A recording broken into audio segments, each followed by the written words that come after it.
June 25, 2025. Capitol Hill. A former television news anchor sits before Congress, not as a journalist seeking truth, but as an architect of its destruction. Her name?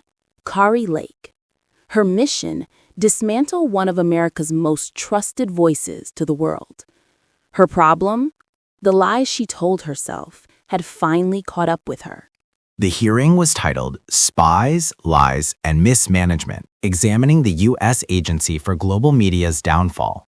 The Republican-led committee intended it as a platform for Lake to justify Trump's vision. But among the committee members sat Congressman Greg Stanton, a Democrat from Lake's home state of Arizona, and he had a different agenda. Lake began with her prepared testimony. She held up photos of what she claimed was an empty Voice of America newsroom before the layoffs, suggesting employees weren't even showing up for work. This place is rotten. It's rotten to the core. President Trump has asked me to go in and help clean it up. Hopefully we can root out the Russian, Chinese, Iranian propaganda that has been prevalent on our airwaves at VOA. Miss Lake, your actions are eroding American soft power around the globe. We shouldn't be dismantling the agency that combats propaganda from the Chinese Communist Party, the Kremlin, and Tehran. A reasonable opening, but Stanton wasn't here for policy debate. We have both been public figures in Arizona for a long time. I've seen you in action, including your behavior in the last 2 elections. And let me be clear about something. The American people cannot believe a word you say. This place is rotten. It's rotten to the core. President Trump has asked me to go in and help clean it up.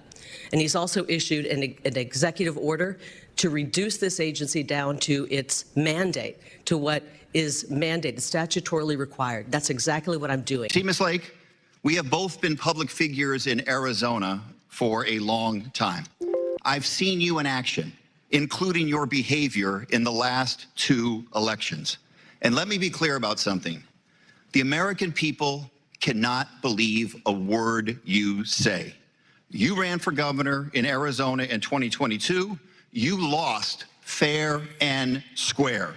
Instead of conceding, you embarrassed yourself and our state by lying again and again for years, blaming everything under the sun for your loss, except for your own toxic politics. You lost for governor in 2022 to Katie Hobbs. You lost even worse to Ruben Gallego for Senate in 2024. Well, Arizona has another election for governor next year. Arizona, that we have somebody who's representing the folks in one of our great parts of the valley that doesn't care about the integrity of our election. So, but you weren't here. You came in late, and we're talking about USAGM today, the Agency for Global Media, and how they can put out absolute abject lies, and we can't control any. We have no say over what the editorial content is, and I would hope that you would not be okay with that. In 8 words, Stanton had done what few in Congress dare. He called her a liar. To her face. On the record. You ran for governor of Arizona in 2022. You lost. Fair and square. Instead of conceding, you embarrassed yourself and our state by lying again and again for years, blaming everything under the sun for your loss except for your own toxic politics. The psychology of what was happening is crucial to understand.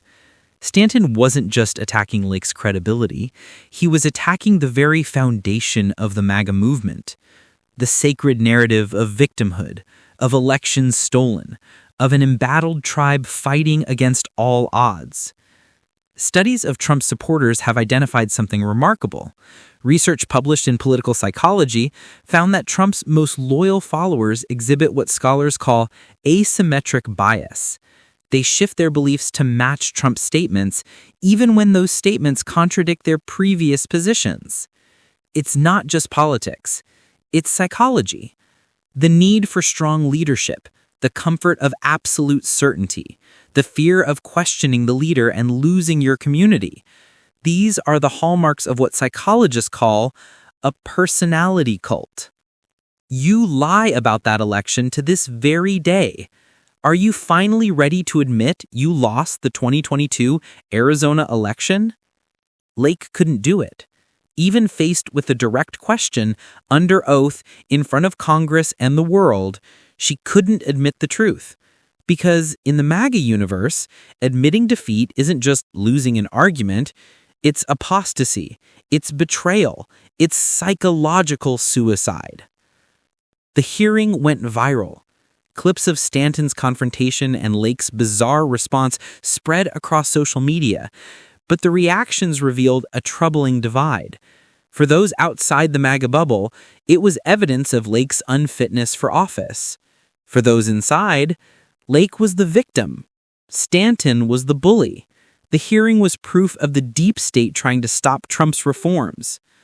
Lake herself tweeted, "And the worthless WAPO is currently working on another one. The deep state mouthpieces are in a panic. It's a good time to be alive."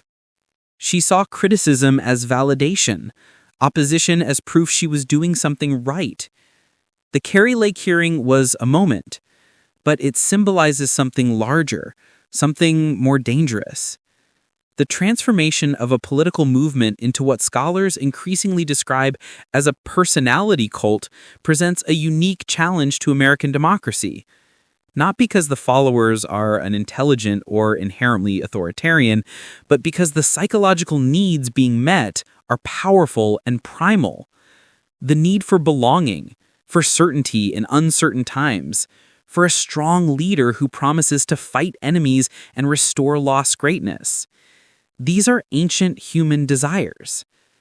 Kari Lake walked out of that committee room believing she had won, that she had exposed her enemies and defended her mission. But in the empty newsrooms of the Voice of America, in the silenced broadcast that once reached millions, in the gutted infrastructure of truth-telling itself, the real cost of cult loyalty was becoming impossible to ignore. As of November 2025, over 532 employees of the U.S. Agency for Global Media have been terminated. Legal challenges continue. The Voice of America broadcasts at reduced capacity. Kari Lake remains in her position.